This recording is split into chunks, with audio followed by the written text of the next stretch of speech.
Olá, seja muito bem-vindo à nossa primeira aula do curso de Educação Financeira.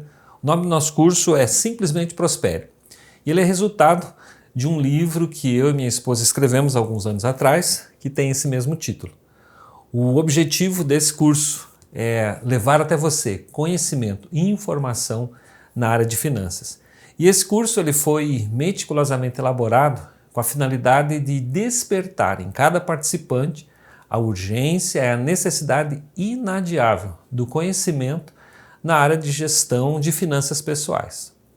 Vivemos em um cenário global e de forma particular aqui no Brasil, onde a realidade financeira de muitas famílias é marcada por um preocupante nível de endividamento, acompanhado, infelizmente, por uma ausência de perspectivas claras de melhoria nas condições de vida. As dívidas no Brasil não são apenas um problema isolado, mas uma realidade que afeta uma porcentagem considerável da população. De acordo com a pesquisa de endividamento e inadimplência do consumidor, a PEIC, realizada pela Confederação Nacional do Comércio de Bens, Serviços e Turismo, o percentual de famílias brasileiras endividadas atingiu 77% em 2024. Um leve aumento em comparação com os 76,6% registrados no ano anterior. Essa estatística se torna ainda mais alarmante quando observamos que as famílias de menor renda, as que ganham até 3 salários mínimos, onde o índice de endividamento dessas famílias alcança impressionantes 81,1%, com 37,5% delas reportando dívidas em atraso. O prazo médio para a quitação dessas dívidas em 2024 subiu de 7 para 8 meses, evidenciando a dificuldade em sair do ciclo de endividamento. Talvez você, seu cônjuge ou seus filhos estejam vivenciando uma situação semelhante, sentindo o peso das obrigações financeiras e a incerteza sobre o futuro. O nosso objetivo com esse curso é, primeiramente, conscientizar sobre a importância vital de livrar-se das dívidas, não apenas como um alívio temporário, mas como um passo fundamental para a construção de uma base financeira sólida. Em segundo lugar, propomos a criação e a manutenção de um orçamento familiar eficaz, uma ferramenta indispensável para o controle e a organização das finanças. Por fim, visamos a projeção de um futuro financeiro equilibrado e próspero, onde a tranquilidade e a segurança sejam realidades tangíveis. Para alcançar esses objetivos, utilizaremos princípios milenares, cuja sabedoria transcende gerações e culturas e que estão ricamente registrados na Bíblia. Nas próximas semanas, mergulharemos no estudo da prosperidade, não apenas como um acúmulo material, mas como uma bênção resultante da obediência a princípios bíblicos atemporais. Compreenderemos o princípio fundamental da mordomia, que nos ensina a gerenciar os recursos que nos são confiados com sabedoria e responsabilidade. Também aprenderemos como a dívida é retratada nas Escrituras e quais devem ser nossas atitudes em relação a ela, buscando a liberdade financeira. Além de toda essa parte conceitual e teórica, o curso oferecerá um guia prático para que você possa criar seu próprio orçamento, uma ferramenta personalizada para o controle efetivo das suas finanças pessoais. A sabedoria milenar e a prosperidade, a jornada rumo à prosperidade financeira, conforme abordada nesse curso, não se limita a fórmulas e técnicas modernas, mas se aprofunda em uma sabedoria que resistiu ao tempo. Os princípios milenares da Bíblia, eles oferecem uma perspectiva única e profunda sobre a gestão financeira, elevando-a de uma mera transação material para uma questão de propósito e obediência. Um dos pilares centrais que exploraremos é o princípio da mordomia. Esse conceito bíblico nos ensina que tudo o que possuímos, o nosso tempo, talentos, recursos e sim, o nosso dinheiro também, não pertence a nós de fato, mas nos é confiado por um Criador. Somos, portanto, mordomos, administradores responsáveis desses bens. Essa perspectiva transforma a maneira como encaramos o dinheiro, de um fim em si mesmo para uma ferramenta a ser utilizada com sabedoria, generosidade e discernimento. A mordomia não implica em privação, mas em gestão inteligente, buscando maximizar o potencial dos recursos para o bem próprio, da família e da comunidade. Ao compreendermos que somos administradores e não proprietários absolutos, desenvolvemos uma atitude de gratidão, responsabilidade e desapego, que são cruciais para a verdadeira prosperidade. Outro tema de fundamental importância é a dívida sobre a ótica bíblica. As Escrituras, em diversos trechos, alertam sobre os perigos do endividamento. Provérbios 22:7, por exemplo, declara que o que toma emprestado é servo daquele que empresta. Essa passagem não é apenas uma metáfora, mas uma profunda verdade sobre a escravidão financeira que a dívida pode impor. Entender essa perspectiva bíblica nos impulsiona a buscar a liberdade da dívida com um senso de urgência e propósito. Aprenderemos as atitudes que devemos adotar para nos livrarmos das amarras financeiras, como a disciplina no gasto, a priorização da quitação e a busca por soluções que nos permitam renegociar e eliminar os débitos. A Bíblia não condena o empréstimo em si, mas adverte contra o endividamento irresponsável e o apego que ele pode gerar, desviando o foco de princípios mais elevados. Construindo um orçamento familiar equilibrado. A parte conceitual do curso será complementada por um módulo prático indispensável, a criação do seu próprio orçamento familiar. Essa ferramenta é a espinha dorsal de qualquer planejamento financeiro bem-sucedido. Sem um orçamento claro e detalhado, é como navegar sem bússola em um oceano vasto e imprevisível. Aprenderemos passo a passo como registrar todas as suas fontes de renda e, de forma ainda mais crucial, como categorizar e acompanhar cada despesa. Muitas vezes o endividamento surge não pela falta de renda, mas pela ausência de controle sobre para onde o dinheiro está indo. O orçamento permite que você visualize seus hábitos de consumo, identifique vazamentos financeiros e tome decisões conscientes sobre seus gastos. Abordaremos métodos eficazes para, primeiro, identificar e priorizar despesas, distinguir entre necessidades e desejos e alocar recursos de forma estratégica. Segundo, estabelecer metas financeiras realistas, seja para quitar dívidas, construir uma reserva de emergência, investir em educação ou planejar a aposentadoria. Terceiro, monitorar e ajustar o orçamento regularmente. O orçamento não é um documento estático, ele deve ser revisado e adaptado conforme as mudanças na sua vida e nas suas finanças.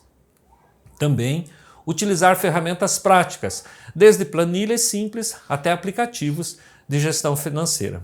Exploraremos as opções disponíveis para facilitar para você esse processo.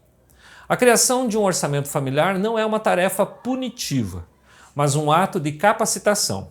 Ele lhe confere o poder de tomar o controle das suas finanças, de direcionar seu dinheiro para o que realmente importa e de construir um futuro mais seguro para você e sua família. É através dessa disciplina prática que os princípios teóricos ganham vida e se tornam transformadores. Ainda, nós vamos aprender com homens da antiguidade e homens da atualidade também acerca da prosperidade. Quais foram o caminho que eles utilizaram para chegarem à condição de homens prósperos. Para ilustrar essa aplicação, nós vamos estudar a biografia de alguns desses homens que foram extraordinariamente prósperos. Como eu disse, desde a antiguidade até os dias atuais. Nós vamos começar com figuras como Abraão e o seu filho Isaac, cuja prosperidade foi uma bênção divina que se estendeu por gerações. A prosperidade ela é uma bênção disponível a você e à sua família. O primeiro princípio fundamental a ser compreendido é que, segundo as Escrituras Sagradas, a prosperidade, seja ela financeira ou em outras áreas da vida, é uma bênção prometida por Deus. Desde a criação, Deus, o Criador, abençoou a humanidade para que crescesse e se multiplicasse sobre a terra, dominando sobre todas as coisas criadas. Em Gênesis, capítulo 1, versículo 28, nós lemos: Deus os abençoou e lhes disse: sejam férteis e multipliquem-se, encham e subjuguem a terra, dominem sobre os peixes do mar, sobre as aves do céu e sobre todos os animais que rastejam pela terra. O homem, sendo a obra-prima da criação, feito à imagem e semelhança de Deus, recebeu essa bênção. Essa verdade se manifesta desde o início e permanece até hoje, pois a palavra de Deus é eterna. Passarão os céus e a terra, mas as minhas palavras jamais passarão, está escrito em Mateus 24:35. Essa promessa de prosperidade é especialmente destacada na vida de Abraão e seus descendentes. Em Gênesis 12, versículo 3, Deus declara a Abraão: abençoarei os que te abençoarem e amaldiçoarei os que te amaldiçoarem. Em ti serão benditas todas as famílias da terra. Essa passagem não só estabelece a prosperidade de Abraão como modelo, mas também a estende a todas as famílias da terra que se alinham com os princípios divinos. O ciclo de prosperidade de Abraão e seu filho Isaque é um testemunho poderoso da fidelidade de Deus e dos resultados da obediência. Abraão, ao obedecer ao chamado de Deus para sair da sua terra, foi abençoado com grande riqueza. Gênesis 13, versículo 2 afirma: Abraão era muito rico em gado, em prata e em ouro. Sua prosperidade não foi um evento isolado, mas um processo contínuo, marcado por uma fé inabalável e uma vida de retidão. Seu filho Isaque herdou não apenas a riqueza material, mas a promessa e os princípios de seu pai. Mesmo em tempos de escassez e fome na terra, como registrado em Gênesis 26, Isaque semeou e colheu 100 vezes mais no mesmo ano, tornando-se muito rico, e a sua riqueza continuou a aumentar até que se tornou riquíssimo. Gênesis 26, 12 e 13. Essa prosperidade, em meio à adversidade, demonstra que a bênção de Deus transcende as circunstâncias econômicas. O ciclo de prosperidade de Abraão e Isaque foi caracterizado por obediência e fé. Ambos confiaram nas promessas de Deus e agiram em obediência. Diligência no trabalho. Eles não esperavam que a riqueza caísse do céu, mas trabalhavam com afinco. Generosidade. Abraão e Isaque eram conhecidos por sua generosidade e por honrar a Deus com seus bens. Um gerenciamento sábio. Administravam seus recursos com prudência, multiplicando o que lhes era confiado.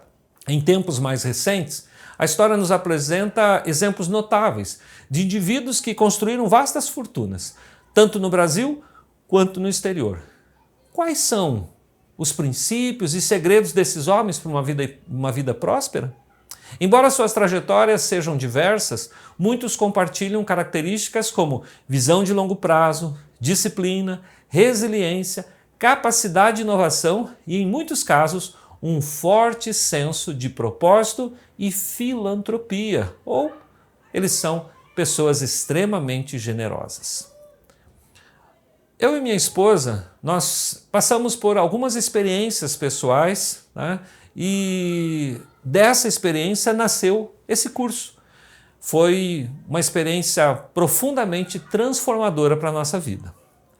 Nós estamos casados há 34 anos e percorremos uma jornada repleta de altos e baixos financeiros. Ao longo desse tempo, nós enfrentamos dificuldades em diversos momentos do nosso casamento. Vivenciamos tempos de fartura e também tempos de escassez. Confrontamos dívidas que pareciam intransponíveis, a falta de recursos e outras situações que geraram estresse e ansiedade. Essa vivência nos proporcionou uma compreensão íntima dos desafios que muitas famílias enfrentam. Tivemos a oportunidade de aprender sobre finanças de uma perspectiva transformadora no curso Crown, promovido aqui no Brasil pela Universidade da Família. Ali, fomos expostos aos princípios bíblicos sobre finanças que se mostraram uma revelação. Tentamos, em alguns momentos, colocar esses princípios em prática, mas como em muitas jornadas de aprendizado, sofremos recaídas. Voltamos a adotar práticas de administração financeira mundanas, impulsionados pelo consumo e pela falta de planejamento. No entanto, aos poucos, fomos realinhando nossa vida financeira com os princípios bíblicos novamente, percebendo a paz e a segurança que essa abordagem trazia. Aprendemos que por trás de toda a gestão de dinheiro e bens materiais, existe uma questão fundamental de espiritualidade. O dinheiro não se trata apenas de coisas materiais. Há outras dimensões envolvidas no trato com finanças. Falaremos sobre isso em profundidade ao longo das nossas aulas, explorando como nossa fé, nossos valores e nossa relação com Deus impactam diretamente nossas decisões financeiras e, consequentemente, a nossa prosperidade. A verdadeira prosperidade, segundo os princípios que abordaremos, vai muito além do saldo bancário, englobando paz de espírito, propósito e a capacidade de abençoar a vida de outras pessoas. A relevância financeira nas Escrituras. Por que o destaque? É um equívoco comum pensar que as referências bíblicas sobre finanças são poucas e distantes entre si. Na verdade, estudos indicam que existem mais de 2.350 versículos e passagens nas Escrituras que abordam diretamente o tema do dinheiro, bens e gestão financeira. Essa quantidade é significativamente maior do que as menções a tópicos como salvação, que são 500, fé, pecado e até mesmo sobre oração, que também é aproximadamente uns 500, respectivamente. Mas por que a questão financeira é tão destacada nas Escrituras? A proeminência das finanças na Bíblia não é aleatória. Ela reflete a profunda compreensão divina sobre a natureza humana e a realidade da vida terrena. Existem várias razões para esse destaque. Vamos salientar alguns deles. Primeiro, o impacto na vida diária. O dinheiro e os bens materiais permeiam quase todos os aspectos da existência humana. A Bíblia reconhece a forma como lidamos com as finanças afeta as nossas escolhas, relacionamentos, tempo e até mesmo a nossa saúde. Ao abordar o tema com frequência, as Escrituras fornecem um guia prático para a vida cotidiana. Também, um indicador do coração. Jesus ensinou: onde estiver o seu tesouro, aí também estará o seu coração. Mateus 6, versículo 21. A Bíblia vê a gestão financeira como um espelho da nossa verdadeira devoção e prioridades. A forma como usamos o dinheiro revela nossa confiança em Deus, nosso amor ao próximo e nossa obediência aos seus princípios. Também o potencial para o bem e para o mal. As finanças possuem um poder imenso para o bem: financiar missões, ajudar os necessitados, sustentar a família, mas também para o mal, levando à ganância, à idolatria, a dívidas e conflitos. As Escrituras advertem contra os perigos do amor ao dinheiro. Está escrito em 1 Timóteo 6, versículo 10, e incentivam a generosidade e a mordomia fiel. O teste de mordomia. Deus é o provedor e dono de tudo. Nós somos apenas administradores ou mordomos dos recursos que Ele nos confia. A Bíblia nos desafia a ser bons mordomos, usando nossos bens de forma sábia, justa e que glorifique a Deus. A fidelidade nas pequenas coisas, incluindo o dinheiro, é um teste para responsabilidades maiores. Também é o meio para o reino de Deus. As finanças são um recurso vital para o avanço do reino de Deus na terra. Dízimos, ofertas e doações possibilitam a pregação do Evangelho, o sustento de ministérios, a generosidade como um ato de adoração e contribuição direta para a obra divina. Em suma, a Bíblia não evita o assunto do dinheiro, pelo contrário, ela o aborda de forma extensiva porque reconhece sua influência poderosa sobre a vida humana e sua relevância para o nosso relacionamento com Deus. Ao oferecer princípios claros e diretrizes práticas, as Escrituras buscam nos equipar para uma vida financeira que seja não apenas próspera, mas também justa, generosa e que honre a Deus. A prosperidade é construída. Existem lições da história e da Bíblia. A prosperidade raramente é um evento instantâneo. Ela é, na verdade, uma construção contínua que se desenrola ao longo do tempo. Vários fatores contribuem para esse processo, incluindo decisões estratégicas, a capacidade de navegar por ciclos econômicos e, crucialmente, a mentalidade com a qual enfrentamos os desafios. A recente pandemia de Covid-19, por exemplo, ilustra bem essa dinâmica. Enquanto muitos negócios sucumbiram, outros souberam identificar e aproveitar novas oportunidades, adaptando-se e prosperando em um cenário adverso. A perspectiva também faz muita diferença. Há uma história interessante sobre os vendedores de sapatos. Essa diferença de percepção e ação é vividamente ilustrada por essa conhecida parábola corporativa. Diz a história: uma grande fábrica de calçados, em busca de expandir seu mercado, enviou 2 de seus melhores vendedores para um país na África. O primeiro vendedor, ao desembarcar, ficou chocado com o que viu. Em sua análise, as pessoas do local andavam descalças, o que o levou a concluir que não havia demanda por calçados.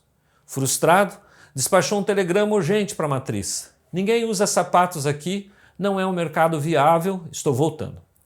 Pouco tempo depois, a fábrica enviou o segundo vendedor. Esse, ao chegar e observar a mesma realidade, teve uma visão completamente diferente. Em vez de desespero, ele viu uma oportunidade monumental. Rapidamente, enviou um relatório eufórico para a empresa: mercado inexplorável. Ninguém tem sapatos aqui. Precisamos enviar remessas massivas imediatamente. Há um potencial ilimitado. Essa história, embora simples, sublinha um ponto fundamental. A prosperidade muitas vezes não reside nas circunstâncias em si, mas na nossa capacidade de enxergá-las sob uma nova perspectiva e agir de forma proativa. Os princípios de prosperidade na vida de Abraão e Isaac. Vamos voltar a falar um pouquinho deles novamente. Ao estudarmos as narrativas de Abraão e Isaac nas Escrituras, percebemos que a prosperidade deles não foi mero acaso, mas sim o resultado da aplicação consistente de princípios atemporais. Destacamos aqui alguns desses pilares: o ciclo de prosperidade de Abraão e de Isaac. Quais são as lições bíblicas que nós podemos tirar daqui? A vida de Abraão e Isaac, ela oferece então um modelo inspirador de prosperidade que vai além da simples acumulação de riquezas. Seu sucesso foi um reflexo direto de sua relação com Deus e da aplicação de princípios divinos em suas vidas. Analisaremos as características desse ciclo de prosperidade com as devidas referências bíblicas. Vamos lá? Primeiro, obediência e fé. Ambos confiaram nas promessas de Deus e agiram em obediência, mesmo diante do desconhecido ou de situações desafiadoras. Em Gênesis 12, versículo 1 ao versículo 4, está escrito: Ora, disse o Senhor a Abraão: sai da tua terra, da tua parentela e da casa de teu pai, e vai para a terra que te mostrarei. Farei de ti uma grande nação, e te abençoarei, e te engrandecerei o nome, e tu serás uma bênção. Abençoarei os que te abençoarem, e amaldiçoarei os que te amaldiçoarem. Em ti serão benditas todas as famílias da terra. Partiu, pois, Abraão como lhe ordenara o Senhor, e Ló foi com ele. Tinha Abraão 75 anos quando saiu de Harã. Sua obediência em deixar sua terra natal pela fé na promessa de Deus. Gênesis 22, do versículo 1 até o versículo 18. Nós lemos ali o relato do sacrifício de Isaac, demonstrando a fé inabalável e a obediência de Abraão. Ele estava disposto a oferecer seu único filho em cumprimento a uma ordem de Deus.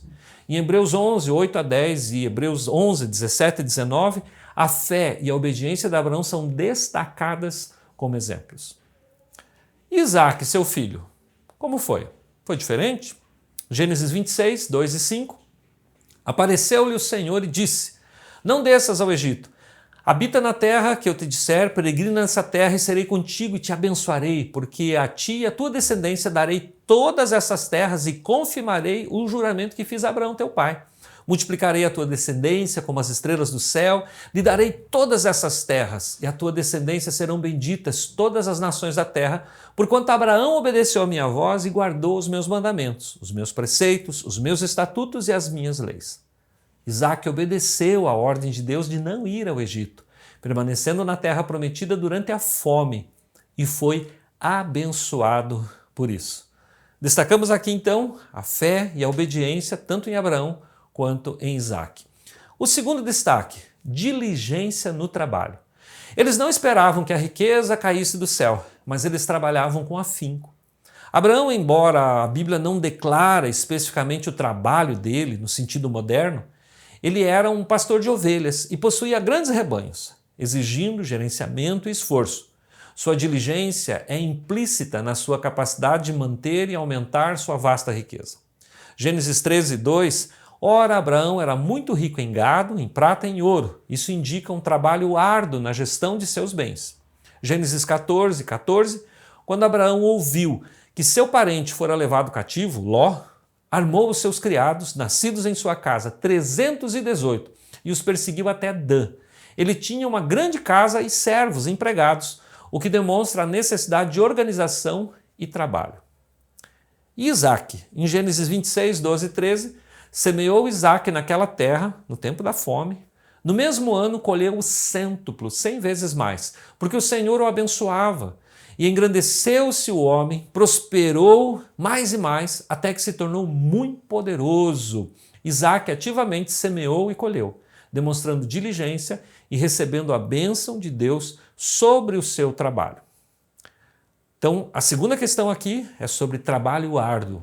Fé e obediência, trabalho árduo. A terceira, generosidade.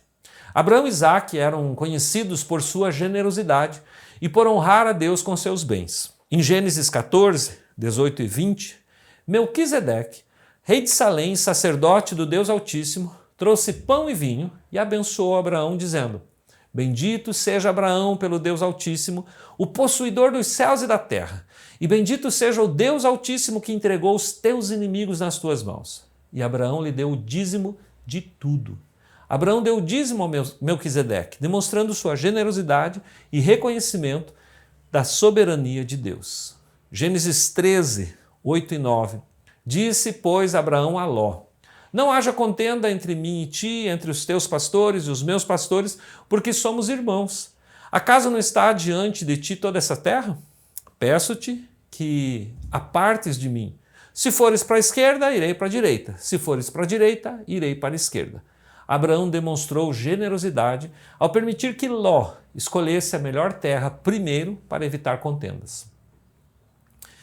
Embora a Bíblia não registre atos específicos de generosidade de Isaac da mesma forma que Abraão, sua vida é marcada pela bênção de Deus que o fez prosperar abundantemente. E a generosidade é um princípio inerente à mordomia fiel.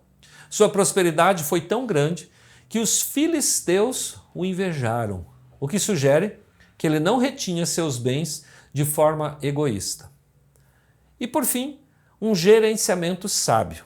Eles administravam seus recursos com prudência, multiplicando aquilo que lhes era confiado.